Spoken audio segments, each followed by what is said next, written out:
ചേട്ടാ, കൊച്ചി നെടുമ്പാശ്ശേരിയിൽ CISF ഉദ്യോഗസ്ഥർ കൊലപ്പെടുത്തിയ ഐവിൻ ജിജോയുടെ കേസുമായി ബന്ധപ്പെട്ട് കുടുംബം നീതി വേണമെന്നാവശ്യപ്പെട്ടുകൊണ്ട് മുന്നോട്ട് വന്നിട്ടുണ്ട്. അതായത് സർവീസിൽ നിന്ന് അവരെ പിരിച്ചുവിടണമെന്നാണ് പറഞ്ഞത്. അപ്പം റോഡിൽ വെച്ചുണ്ടായ ചെറിയൊരു തർക്കം, അതിൻ്റെ പേരിൽ നടത്തിയൊരു കൊലപാതകമാണ്. അപ്പോൾ എന്തായിരുന്നു ആ ഒരു കേസ്, ഒന്ന് വിശദീകരിക്കാമോ? ആ കേസിനെ കുറിച്ച് പറയുന്നതിന് മുമ്പ് സാധാരണ ഈ നമ്മൾ റോഡിൽ വാഹനം ഓടിക്കുമ്പോൾ നമുക്കറിയാമല്ലോ, ചില മനുഷ്യർ അവരുടെ സ്വന്തമാണ് ഈ റോഡെന്നുള്ള ചിന്തയിലാണ് വാഹനം ഓടിക്കുന്നത്. വേറെ ആർക്കും കടന്നു പോകാനോ സൈഡ് കൊടുക്കാനോ ഒന്നും അവർക്ക് താല്പര്യമില്ല. വലിയ തർക്കങ്ങളുണ്ടായാൽ തന്നെ അവർ വയലൻ്റ് ആവും. ഈ വാഹനമാകുമ്പോൾ റോഡിൽ കൂടെ പോകുന്ന വാഹനങ്ങൾ അതിന് തട്ടലോ മുട്ടലോ ഒക്കെ ഉണ്ടാവും. അതൊക്കെ സ്വാഭാവികമായി സംഭവിക്കുന്ന കാര്യങ്ങളാണ്. ഇവിടെ അത് തന്നെയാണ് സംഭവിച്ചത് ബുധനാഴ്ച. അപ്പോൾ ബുധനാഴ്ച ഈ ഐവിൻ ജിജോ കാറുമായി വരുന്നു, ഈ CISFൻ്റെ ഉദ്യോഗസ്ഥർ വാഹനവുമായി വരുന്നു. ഈ വണ്ടി തമ്മിൽ തട്ടുന്നു. ഐവിൻ്റെ വണ്ടിയിലാണ് അവരുടെ വണ്ടി തട്ടുന്നത്. അപ്പോൾ വണ്ടി തട്ടുമ്പോൾ ചില ആളുകൾ പ്രകോപിതരാകും, ചിലർ സാധാരണ ഇതിൽ നമ്മൾ വണ്ടി ഒതുക്കിയിടും. വണ്ടി ഒതുക്കിയിട്ടിട്ട് വണ്ടി തട്ടുന്ന ആളും ഒതുക്കിയിടും. ഇവിടെ ഇവർ വണ്ടി വിട്ടുപോകാനാണ് ശ്രമിച്ചത്. അപ്പോൾ ഐവിൻ സമ്മതിച്ചില്ല. ഐവിൻ അവരുടെ പിന്നാലെ കൂടി. ഇതിന് സമാധാനം പറയണം, പോലീസ് വന്നിട്ട് പോയാൽ മതി എന്നൊക്കെ പറഞ്ഞിട്ട് ഐവിൻ ഇവരുടെ പിന്നാലെ ചെന്നു. അപ്പോൾ ഈ റോഡിൽ മറ്റൊരു പ്രശ്നമുള്ളത്, ഇപ്പം ഇതുപോലെയുള്ള അധികാരമുള്ള സ്ഥാനത്തിരിക്കുന്ന ആളുകളാണെങ്കിൽ അവർക്ക് ആ സമയത്തൊരു ഈഗോ വർക്കൗട്ട് ചെയ്യും.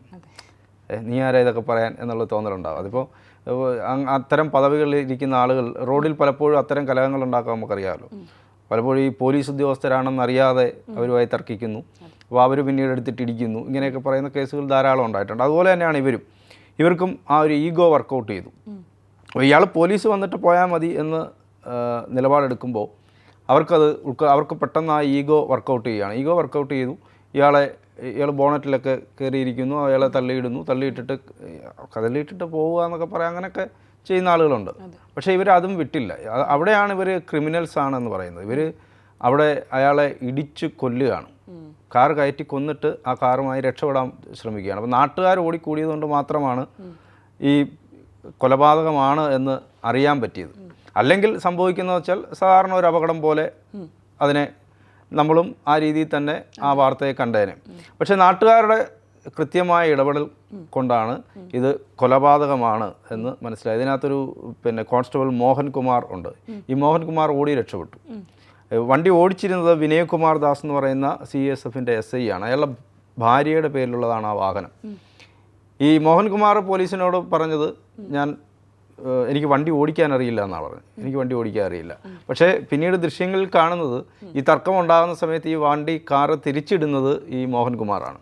മോഹൻകുമാർ പിറ്റേന്ന് ജോലിക്ക് കയറുകയും ചെയ്തു. അപ്പോൾ മോഹൻകുമാറിൻ്റെ ധാരണ ഇതൊരു സാധാരണ അപകടമാണെന്ന് ആളുകൾ കരുതിക്കൊള്ളും എന്നാണ് മോഹൻകുമാർ വിചാരിച്ചിരുന്നത്. പക്ഷേ ഞാൻ നേരത്തെ പറഞ്ഞതുപോലെ കൃത്യമായ ഇടപെടലുണ്ടായപ്പോൾ അത് അപകടമല്ല, നരഹത്യയാണ് എന്ന് തന്നെ നമുക്ക് മനസ്സിലാക്കാൻ പറ്റി. ഇയാളുടെ ഈ തലയ്ക്കേറ്റ പരിക്കും അതുപോലെ തന്നെ രക്തം വാർന്നതുമാണ് ഈ ചെറുപ്പക്കാരൻ്റെ മരണത്തിന് ഇടയാക്കിയത്. ആ കുടുംബത്തിൻ്റെ അത്താണിയായ ഒരു ചെറുപ്പക്കാരനാണ്. ഈ റോഡിലൊക്കെ ഇത്തരം തർക്കങ്ങളൊക്കെ ഉണ്ടാക്കുമ്പോൾ അത് വൈകാരികമായി അതിനെ കാണാൻ പാടില്ല. ഇപ്പം നമ്മുടെ ഒരു കുഴപ്പം, ഈ റോഡിൽ എന്തെങ്കിലും വണ്ടി തട്ടുകയോ മുട്ടുകയോ ഒക്കെ ചെയ്യുമ്പോൾ പിന്നെ അത് വലിയൊരു വിഷയമാക്കി മാറ്റുക, വൈകാരിക പ്രക്ഷുബ്ധരാകുന്ന രംഗങ്ങൾ സൃഷ്ടിക്കുക, അതൊക്കെയാണ്. അതേസമയം ഇപ്പോൾ ഗൾഫിലൊക്കെ നിങ്ങൾ പോയി കഴിഞ്ഞാൽ രണ്ട് വണ്ടി തട്ടുന്നു. ഇപ്പോൾ ഗൾഫിലൊക്കെയുള്ള സഹോദരങ്ങൾക്കൊക്കെ അറിയായിരിക്കും. വണ്ടി തട്ടിക്കഴിഞ്ഞാൽ അവിടെ ഇതുപോലുള്ള തർക്കവും ബഹളമൊന്നുമില്ല. അവിടെ പോലീസ് വരുന്നു, അവരതിന് പരിഹാരം ഉണ്ടാക്കും. പോലീസ് വരുന്നിടം വരെ വെയിറ്റ് ചെയ്യണം. അവിടെ ക്യാമറ വെച്ചിട്ടുണ്ട് എല്ലായിടത്തും. ഇത് ഇനി തട്ടിയിട്ടില്ല, എൻ്റെ വണ്ടിയല്ല മറ്റേ ആളുടെ വണ്ടിയാണ് വന്ന് തട്ടിയെന്ന് പറഞ്ഞ് നമ്മൾ തർക്കിച്ചാൽ പോലും അവിടെ ക്യാമറയിൽ കൃത്യമായി, ഇവിടുത്തെ പോലെ വർക്ക് ചെയ്യാത്ത ക്യാമറയല്ല, അവിടെ എല്ലാ ക്യാമറയും വർക്ക് ചെയ്യും. അതുകൊണ്ടാണ് അവിടെ നിയമം കർശനമായി.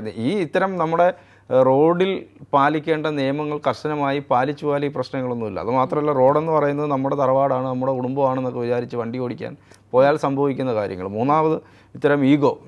ഞാനൊരു ഉദ്യോഗസ്ഥനാണ്, പ്രത്യേകിച്ച് അധികാരം ഉള്ള ഉദ്യോഗസ്ഥൻ. അപ്പോൾ CISFൻ്റെ SI, അതിൻ്റെ കോൺസ്റ്റബിൾ എന്നൊക്കെ പറയുമ്പോൾ അവർക്കുണ്ടാകുന്ന ഒരു അധികാരമുണ്ടല്ലോ, അത് പെട്ടെന്ന് ആ ഈഗോ ഒരു സാധാരണക്കാരനായ ചെറുപ്പക്കാരൻ വന്ന് ചോദ്യം ചെയ്യുമ്പോൾ, ഇനി ഇവർ മദ്യപിച്ചിട്ടുണ്ടോയെന്നൊന്നും നമുക്കറിയില്ല, അതൊക്കെ പരിശോധിക്കപ്പെടേണ്ടതായിരുന്നു. അങ്ങനെ ഉണ്ടെങ്കിൽ പോലും അത് മദ്യപിച്ചിട്ടുണ്ടെങ്കിൽ അത് ആ ഈഗോ കൂടുതൽ അതിൻ്റെ പാരമ്യത്തിലെത്തും. അപ്പോൾ വലിയ തർക്കം ഉണ്ടാകും. ഇവിടെയും സംഭവിച്ചതാണ്. ഇയാൾ പറയുന്നത് പെട്ടെന്നുണ്ടായ പ്രകോപനം കൊണ്ടാണ് സംഭവിച്ചത്, ഞങ്ങൾ മനഃപൂർവ്വം അങ്ങനെ ചെയ്തതല്ല, പെട്ടെന്നുണ്ടായപ്പോൾ. അങ്ങനെ പെട്ടെന്ന് പ്രകോപനം ഉണ്ടാകാൻ പാടില്ല. ഒരു വണ്ടി തട്ടുമ്പോൾ കിലോമീറ്ററോളമാണ് ആ വണ്ടി ഓടിച്ചു പോയി പെട്ടെന്നുണ്ടായ പ്രകോപനം അല്ല അയാളെ പിന്നെ ഉപദ്രവിക്കണം എന്നുള്ള ചിന്തയോടുകൂടി തന്നെയാണ്. അത് പെട്ടെന്നുള്ള പ്രകോപനത്തിൽ ഒരാളെ കാറിടിച്ച് കയറ്റി കൊല്ലുകയാണോ ചെയ്യുന്നത്? നമ്മളുമൊക്കെ ദേഷ്യം വരാറുണ്ട്, നമ്മളൊക്കെ തർക്കിക്കാറുണ്ട് അല്ലേ? അത് ദേഷ്യം വരാത്ത മനുഷ്യരൊന്നും ഇല്ല. അപ്പോൾ ദേഷ്യം വരും, പറയും, ഉടനെ ദേഷ്യം വന്ന് നമ്മൾ പറഞ്ഞു തീർക്കുന്നതിന് പകരം കത്തിയെടുത്ത് കുത്തുകയാണോ ചെയ്യുന്നത്? അങ്ങനെ ചെയ്യുന്ന ആളുകളുണ്ട്. അത് ബോൺ ക്രിമിനൽസ് എന്ന് പറയുന്ന ആളുകൾ അത്തരം കാര്യങ്ങളൊക്കെ ചെയ്യും. അല്ലെങ്കിൽ പെട്ടെന്നുള്ള ദേഷ്യത്തിൽ ചെയ്തു നോക്കുക, അത് ചുരുക്കം ചില ആളുകൾ, അങ്ങനെയൊക്കെയുള്ള ആളുകളും ഉണ്ട്. എന്ന് വിചാരിച്ചിട്ട് ഒരു ചെറുപ്പക്കാരനെ നടു റോഡിൽ ഇടിച്ചു കൊല്ലുക എന്ന് പറയുന്നതല്ലല്ലോ അതിൻ്റെ മര്യാദ എന്ന് പറയുന്നത്. അപ്പോൾ അത് മനഃപൂർവ്വം തന്നെ ചെയ്തതാണ്. നമ്മുടെ ഈ റോഡിലെ കൊലപാതകങ്ങൾക്കൊക്കെ ചെറിയ ഈ തലനാരിലേക്കൊക്കെ രക്ഷപ്പെട്ടു പോകാൻ പറ്റുന്ന തരത്തിലുള്ള നിയമത്തിൻ്റെ ചില വ്യവസ്ഥകളുണ്ട്. അതൊക്കെ മാറ്റണം. അത്തരം നിയമവ്യവസ്ഥകളൊക്കെ മാറ്റിയിട്ട് കർശനമായ നിയമവ്യവസ്ഥകൾ കൊണ്ടുവരണം. അപ്പോൾ റോഡിൽ എന്തും ചെയ്യാം എന്നുള്ള ഒരു ധാരണ, ശരിക്കും പറഞ്ഞാൽ റോഡിലെ ഗതാഗത നിയമങ്ങൾ പാലിച്ച് വണ്ടി ഓടിക്കാൻ പലപ്പോഴും നമ്മൾ ശ്രമിക്കാറില്ല. ഈ വലിയ വാഹനങ്ങൾ പോകുന്നത് കണ്ടിട്ടില്ലേ? ഇപ്പോൾ വലിയ വാഹനങ്ങൾ പോയാൽ ചെറിയ വാഹനങ്ങളെ മൈൻഡ് ചെയ്യാറില്ല.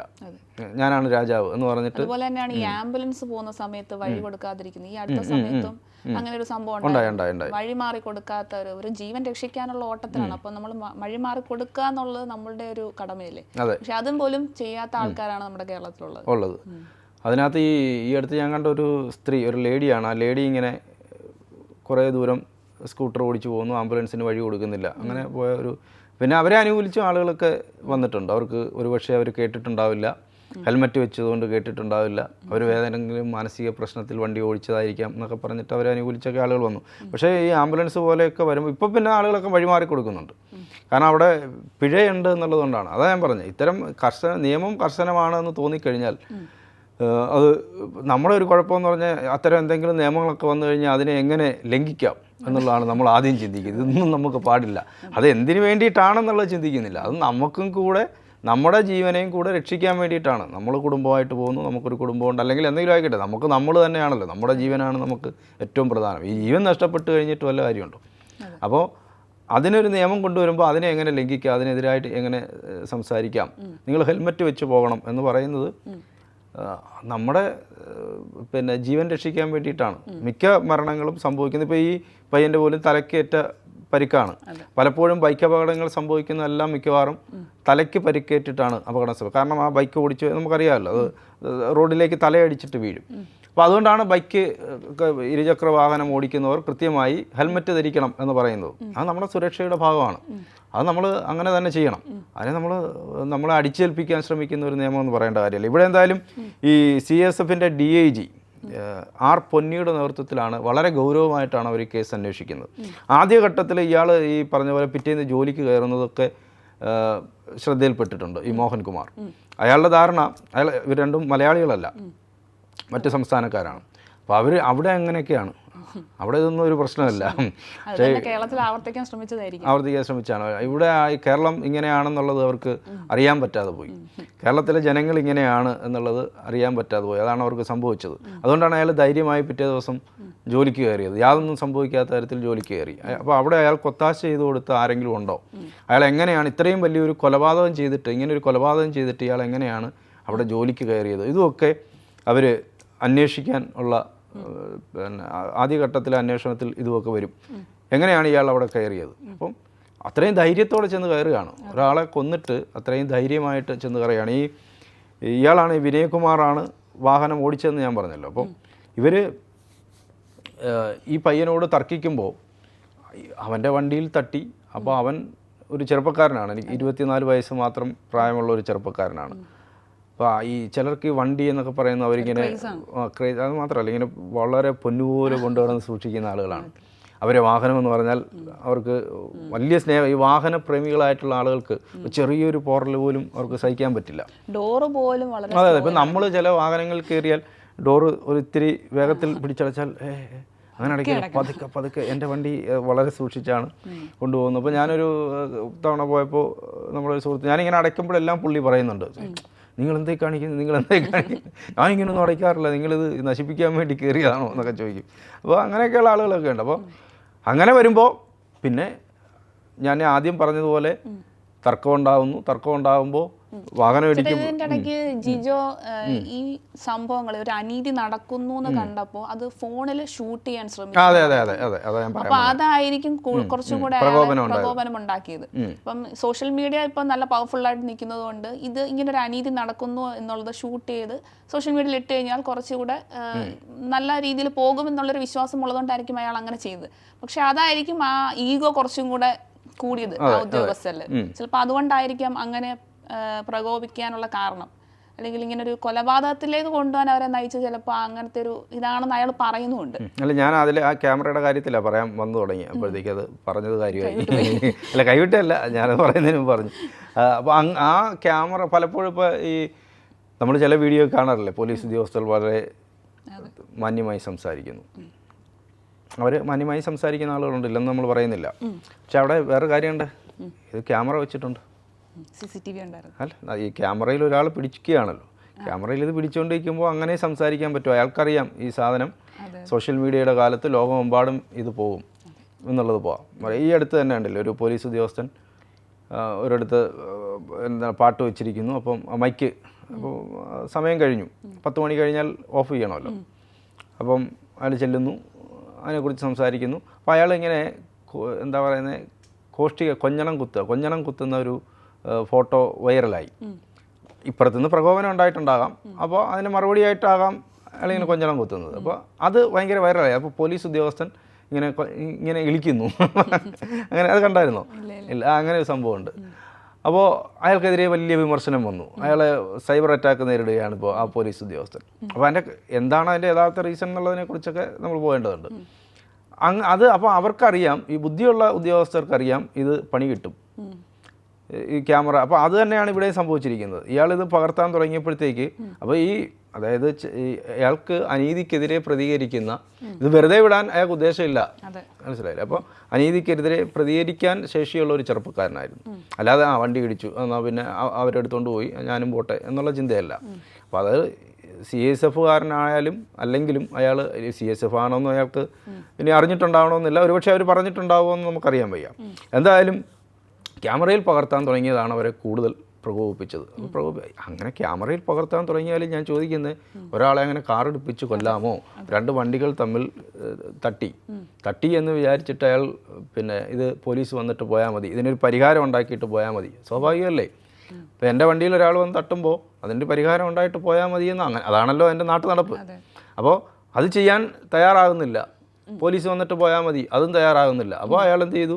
അയാൾ അവിടെ ഇരുന്നിട്ട് ഇത് വീഡിയോ പിടിക്കാൻ ശ്രമിച്ചു. അതിനാണ് അയാളെ ബോണറ്റിൽ കയറ്റി കൊണ്ടുപോയി അവിടുന്ന് മറിച്ചിട്ടിട്ട് അവർക്ക് പോകാമല്ലോ. അത് പിന്നീട് പിടിച്ചോളും, അത് വേറെ കാര്യം. മറിച്ചിട്ട് പോകാമെന്ന് പറഞ്ഞാൽ അങ്ങനെ ചെയ്യണമെന്നല്ല അതിൻ്റെ അർത്ഥം. പക്ഷേ ആ ചെറുപ്പക്കാരനെ എന്തോ മുൻവൈരാഗ്യം ഉള്ളതുപോലെ ഒരു 2 വാഹനങ്ങൾ തമ്മിൽ തട്ടിയ ഒരു സംഭവമാണ്. ആ സംഭവത്തിനെയാണ് ഒരു ചെറുപ്പക്കാരൻ്റെ ജീവൻ എടുക്കുന്ന തരത്തിലേക്ക് പ്രകോപിതരായിട്ട് അതിനെ മാറ്റിയത്.